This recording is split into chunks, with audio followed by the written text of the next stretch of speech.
24 और 25 फरवरी को दिल्ली के नॉर्थ ईस्ट इलाके में जो दंगे हुए थे उसको लेकर दिल्ली माइनॉरिटी कमीशन ने एक जांच कमीशन बिठाया था, एक जांच कमेटी बनाई थी। उसकी रिपोर्ट दिल्ली माइनॉरिटी कमीशन ने कल मीडिया के सामने पेश की है और इस रिपोर्ट को दिल्ली के मुख्यमंत्री अरविंद केजरीवाल, उप मुख्यमंत्री मनीष सिसोदिया, उसके साथ ही अनिल बैजल जो दिल्ली के लेफ्टिनेंट गवर्नर हैं, इन सबको ये रिपोर्ट भेजी गई है। उसके साथ ही दिल्ली के तमाम ही मंत्रियों को एक एक कॉपी रिपोर्ट की ये भेजी गई है। ये फैक्ट फाइंडिंग रिपोर्ट है दिल्ली माइनॉरिटी कमीशन की, जो वहाँ पर जाकर के जांच करने के बाद जो पीड़ित हैं, चाहे वो मुसलमान हैं या गैर मुस्लिम हैं, उनके दरमियान ये गए और उनके बयानात दर्ज किए गए, उनसे मालूमात जुटाई गई और उसके बाद जो फैक्ट इन्होंने पेश किया है वो इस रिपोर्ट में हम बताएंगे कि किन किन चीज़ों के बारे में रिपोर्ट में मुख्य तौर पर चीज़ें सामने आई हैं, उजागर की गई हैं। इसके साथ ही हम बात करेंगे चार्जशीट में जो पूरा मामला दिल्ली पुलिस के ज़रिए बार बार जो कोर्ट में प्रोसीडिंग चल रही है वो कहाँ तक पहुँचा है। दिल्ली पुलिस के एक स्पेशल कमिश्नर परवीन रंजन का जो एक लेटर है बहुत वायरल हो रहा है, जो उन्होंने उन अधिकारियों को लिखा है जो इस दंगे की जांच कर रहे हैं, उस पर भी हम चर्चा करेंगे। सबसे पहले मैं आपको बताना चाहता हूं कि ये फैक्ट फाइंडिंग रिपोर्ट जो आई है वो advocate on record supreme court के हैं, एडवोकेट M.R. शमशाद साहब, मशहूर एडवोकेट हैं। इनको इस कमेटी का सरबराह बनाया गया था, जो जांच कमेटी बनाई गई थी दिल्ली माइनॉरिटी कमीशन के जरिए, और 9 मार्च को इनको कमीशन बना करके एक जांच कमेटी बना करके इनको ये जिम्मेदारी सौंपी गई थी। लेकिन जिस तरह से बीच में लॉकडाउन हो गया तो ये पूरा काम रुक गया था, लेकिन उसके बाद इस पर पूरा काम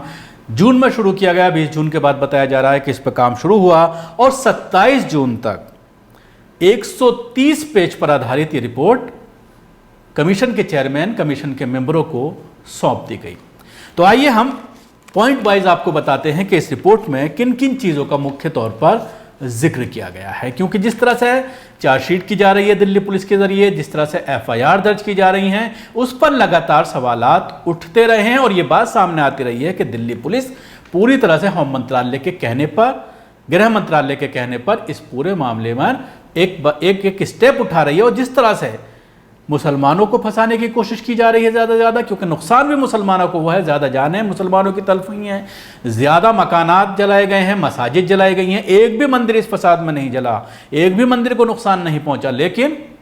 मसाजिद जलाई गई, कब्रिस्तानों को नुकसान पहुंचा, दरगाहों को नुकसान पहुंचा और सैकड़ों की तादाद में मुसलमानों के घरों को जलाया गया। तो आइए शुरू करते हैं, क्या क्या पॉइंट्स हैं जो दिल्ली माइनॉरिटी कमीशन की इस रिपोर्ट में उजागर किए गए हैं। सबसे बड़ी बात जो सामने आई है वो यह है कि दिल्ली फसादात पूरी तरह से मुनज़्ज़म और मंसूबाबंद थे, यानी प्री-प्लान इस फसाद को अंजाम दिया गया। ये एक बहुत बड़ी बात है, इस पर काम करना चाहिए था पुलिस को, लेकिन इस पर कोई भी काम नहीं किया गया। मुसलमानों को निशाना बनाकर फसाद को बर्पा किया गया, यानी मुसलमान शबी का अगर कोई शख्स रोड पर चलता हुआ दिखाई दिया या कोई महिला जो बुर्का ओढ़ी हुई थी तो ख़ास तौर से उसको निशाना बनाया गया। उन मकानात को चिन्हित किया गया जिसमें मुसलमान या तो किराए पर रहते थे या जिनके अपने मकानात थे। इसके साथ ही इस रिपोर्ट में यह कहा गया है कि पुलिस ने इन फसादात के दौरान पूरी तरह से लापरवाही बरती, यानी पुलिस लापरवाह बनके जब कोई शिकायत कर रहा था, जब कोई 100 नंबर पर कॉल कर रहा था या पुलिस वहां पर गश्त कर रही थी, तो पुलिस ने किसी शिकायत पर कोई सुनवाई नहीं की, किसी शिकायत करदा की सुनवाई पर एक्शन लेती हुई पुलिस नजर नहीं आई। दंगाइयों को खुली छूट दी गई और जो इल्जामात लगाए गए थे, शिकायत करने वाला कोई इल्जाम लगा रहा है, नामजद FIR दर्ज कराना चाहता है तो नामजद FIR दर्ज नहीं की गई। कई दफ़ा ये देखने में आया कि जब तक FIR का जो ड्राफ्ट था, जो कंप्लेंट थी, उसमें जब तक नामजद लोगों के नाम नहीं हटाए गए, दूसरी कंप्लेंट नहीं तैयार की गई जिसमें किसी का नाम ना हो, तब तक उसकी FIR दर्ज नहीं की गई। ये बहुत बड़ी साजिश है, क्योंकि जब भी कोई इस तरह का मामला सामने आता है तो जो लीगल के जानकार हैं जो कोर्ट के जानकार हैं उनका यही कहना होता है कि अगर आपने किसी मुजरिम को पहचान लिया है तो आप बाकायदा उसके खिलाफ नामजद एफआईआर कराएं, क्योंकि एफआईआर में नाम आना बहुत ज़रूरी है सज़ा दिलाने के लिए। तो पुलिस ने जिस तरह से मुलजिमों का साथ दिया और नामजद कंप्लेंट अगर किसी ने दी, एफआईआर दर्ज करानी चाहिए, तो पुलिस ने नामजद एफआईआर दर्ज नहीं की। कई दफ़ा यह भी देखने में आया है कि शिकायत करने वाला खुद गिरफ्तार हो गया है, उसके ऊपर खुद मामला दर्ज किया गया है और यहां तक कि उसके खिलाफ चार्जशीट तक भी की गई है। यह बात मुख्य तौर पर कही गई है। उसके अलावा मुस्लिम ख्वातीन को लेकर एक चौंकाने वाला इंकशाफ इस रिपोर्ट में यह किया गया है कि मुस्लिम ख्वातीन को उनके मजहबी शनाख्त की बुनियाद पर निशाना बनाया गया, उनको तरह तरह की गालियां दी गई और उसके साथ ही धमकियां दी गई कि तुम्हारा रेप कर दिया जाएगा, और यह भी कहा गया कि तुम्हारे ऊपर हम तेजाब डाल देंगे। और जब जिस वक्त ये पूरा फसाद बर्पा हो रहा था तो खुद पुलिस के लोग और फसादी दोनों ये कहते हुए हमला कर रहे थे कि तुम्हें आज़ादी चाहिए, हम तुम्हें आज़ादी देंगे। जिस तरह सीए प्रोटेस्ट के दौरान आज़ादी का नारा बहुत मकबूल हुआ था, बहुत चला था, तो उसी नारे की बुनियाद बना करके लोग उस पर भप्तियां कस रहे थे। उसके साथ ही पुलिस खुद जिनसी आज़ाद दिखाते हुए महिलाओं को नजर आए जब प्रोटेस्ट हो रहा था, और मुस्लिम महिलाओं के साथ जिन अल्फाज का इस्तेमाल किया वो मैं आपको नहीं बता सकता। फ़िरका वाराना और मजहबी और जिनसी अल्फाज ऐसे इस्तेमाल किए जिसका जिक्र हम यहाँ पर नहीं कर सकते। इस तरह के अल्फाज का इस्तेमाल किया गया, इस रिपोर्ट में पूरी तरह से इंकशाफ हुआ है। दूसरी बात ये सामने आई है कि जो किसी ने कोई कंप्लेंट दी उसमें पूरी तरह से सिलसिलेवार उसने अपनी घटना जो उसके साथ घटी है उसका जिक्र किया, उसमें जिसके ऊपर उसको शक है, जिसको उसने मारते हुए देखा है, जिसको पहचानता है, उसका जब नाम दर्ज किया गया, लेकिन जब उसको एफआईआर की कॉपी मिली तो उसके साथ गलत कंप्लेंट नत्थी कर दी गई। जो उसका ओरिजिनल कंप्लेंट का ड्राफ्ट था वो उस एफआईआर के साथ नहीं था। तो इस तरह से पूरी तरह से मैनिपुलेट किया गया, खिलवाड़ किया गया। कुछ मामलात में ये भी देखने में आया है कि खुद पुलिस न सिर्फ फसादियों के साथ थी बल्कि खुद हमला कर रही थी मुसलमानों पर। यह भी इस रिपोर्ट के अंदर इंकशाफ किया गया है। रिपोर्ट में यह भी कहा गया है कि कुछ मामलात में पुलिस को यह कहा गया कि इस तरह से फसाद हो रहा है तो पुलिस ने यह कहा कि हम इस काम के लिए नहीं हैं, हम दूसरे काम के लिए आए हुए हैं, और फसादियों को फसाद करने में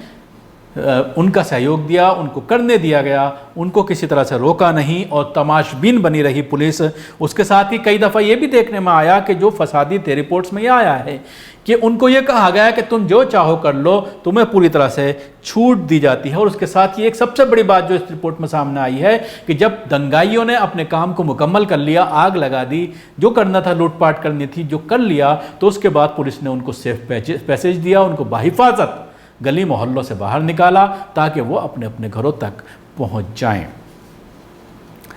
रिपोर्ट में यह भी कहा गया है कि 11 मस्जिद, 5 मदरसे, 1 दरगाह और 1 कब्रिस्तान को नुकसान पहुंचाया गया है, जबकि मुस्लिम अक्सरियती इलाकों में अगर कोई मंदिर है तो उसको मुसलमानों ने उसकी हिफाजत की है, उसमें किसी तरह का नुकसान नहीं पहुंचाया गया है। और यह कहा गया है कि बड़ी तादाद में मुसलमान बेघर हो गए। आपको याद होगा कि जब ये फसादात हुए थे हमने कई स्टोरियां की थी, और उसके बाद जो कैंप लगाया गया था वक्फ बोर्ड के ज़रिए, क्योंकि दिल्ली सरकार को कैंप लगाना चाहिए था, लेकिन दिल्ली सरकार ने सारी जिम्मेदारी दिल्ली वक्फ बोर्ड को दे दी। वक्फ बोर्ड ने जिस तरह से इस पूरे मामले में रहकर वक्फ बोर्ड के ऊपर तरह तरह के सवाल उठ रहे हैं कि उन्होंने प्राइवेट अकाउंट बना करके जिसमें वक्फ बोर्ड का नाम डाला, वक्फ का इस्तेमाल किया, वक्फ के नाम का इस्तेमाल किया, ताकि लोगों को ये लगे कि ये पैसा जो है सरकारी खाते में जा रहा है, लेकिन वो एक प्राइवेट खाता जो वक्फ बोर्ड के नाम से खुलवाया गया, उसमें करोड़ों रुपए जमा हुआ, लेकिन अभी तक ना तो मसाजिद की कोई मरम्मत का काम वक्फ बोर्ड के जरिए कराया गया है, बल्कि अब और चंदा मांगने की बात कही जा रही है। अब 4 महीने से दिल्ली वक्फ बोर्ड का कोई चेयरमैन नहीं है। इसी वक्फ बोर्ड के जरिए एक ईदगाह के अंदर एक कैंप चलाया जा रहा था, लेकिन जब कोविड-19 को लेकर लॉकडाउन की घोषणा की गई तो उसके बाद तमाम लोगों को ज़बरदस्ती घरों को भेजा गया, यहाँ तक कि वहाँ पर डंडा तक बरसाया गया। कुछ लोग जाने को तैयार नहीं थे, लेकिन उनको वहाँ से हटा दिया गया। मजबूरन लोग अपने घरों को नहीं पहुँचे और कुछ इलाकों में जा कर के जहाँ ज़्यादा तादाद में मुसलमान हैं, जहाँ पर उन्होंने अपने आप को महफूज महसूस किया, वहाँ जा कर के उन्होंने अपना मकान किराए पर लिया और उसमें वो रहे। एक चीज़ ये भी सामने आ रही है कि लोग पुलिस कंट्रोल रूम को फ़ोन कर रहे थे,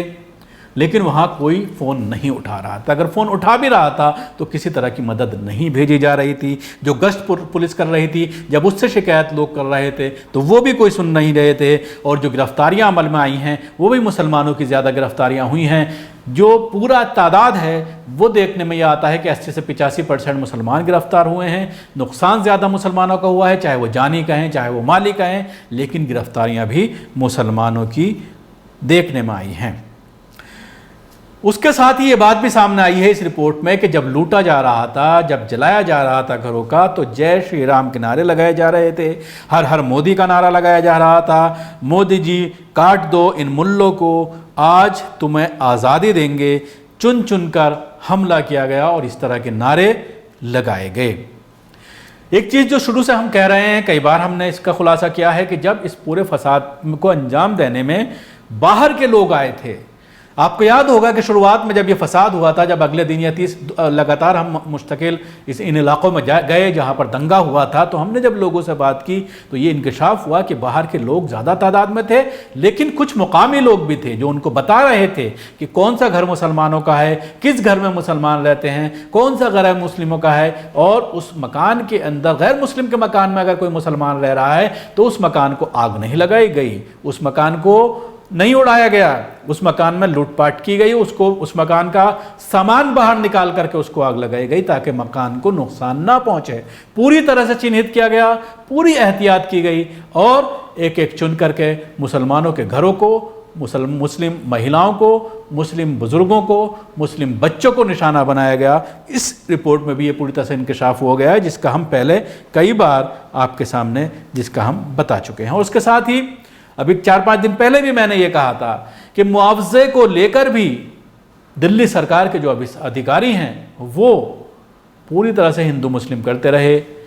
नुकसान मुसलमानों का ज़्यादा हुआ, लेकिन मुआवजे के जो फॉर्म भरने की बात आई तो गैर मुस्लिमों के मुआवजे के फॉर्म ज़्यादा भरते हुए वो लोग नज़र आए जो वहाँ पर गश्त पर थे, जो वहाँ पर पहुँचे थे, जो आकलन करने के लिए पहुँचे थे कि कितना नुकसान फसाद में दोनों ही कम्युनिटी को हुआ है। तो मुसलमानों को ना आज तक मुआवजा मिला, और अगर मुआवजा दिया भी गया है तो आकलन से बहुत कम दिया गया है। ये बात भी इस रिपोर्ट के अंदर पूरी तरह से स्पष्ट की गई है। तो ये थी फैक्ट फाइंडिंग रिपोर्ट जो दिल्ली माइनॉरिटी कमीशन ने जारी करके इस पूरे फसादात के ऊपर से पर्दा उठाने की कोशिश की है। और इसमें पूरी तरह से ये साबित हो गया है कि दिल्ली पुलिस न सिर्फ फसादात के वक्त मुलविस थी, बल्कि फसाद खत्म होने के बाद उनको पैसेज दिया गया फसादियों को, और आज तक फसादियों का साथ दे रही है। जिस तरह से परवीन रंजन का एक लेटर वायरल हो रहा है और उसमें यह कहा गया अपने अधिकारियों को कि आप एक ख़ास मज़हब के लोगों को इसमें मुलव्विस ना करें, और अगर कोई बात होती है उसमें एक्सपर्ट से, लीगल एक्सपर्ट से पूरी तरह से मालूम करें, उनकी नॉलेज में इस पूरे केस को लाएं, और जो वो मशवरा देते हैं उसके आधार पर FIR दर्ज की जाए। तो ये कई चीज़ें ऐसी हैं जो पूरी तरह से स्पष्ट करती हैं, जो साबित करती हैं कि दिल्ली फसादात एक मुनज़्ज़म साजिश थी, और इस साजिश में होम मिनिस्ट्री शामिल थी, और होम मिनिस्ट्री आज तक इसको किस तरह से मैनेज कर रही है वो दिल्ली पुलिस की FIR, दिल्ली पुलिस की चार्जशीट, दिल्ली पुलिस की क्लीन चिट देना हिंदूवादी संगठनों के लोगों को ये साबित करता है कि पूरी तरह से जुल्म दिल्ली पुलिस जो कभी ऐसा, जिसका चेहरा कभी ऐसा नहीं देखा गया था, वो अब देखने को सामने आ रहा है। शुक्रिया। आपको हमारा प्रोग्राम कैसा लगा ज़रूर बताएं। हमारे यूट्यूब चैनल को सब्सक्राइब करना ना भूलें, इसके साथ ही बेल आइकन ज़रूर दबाएं।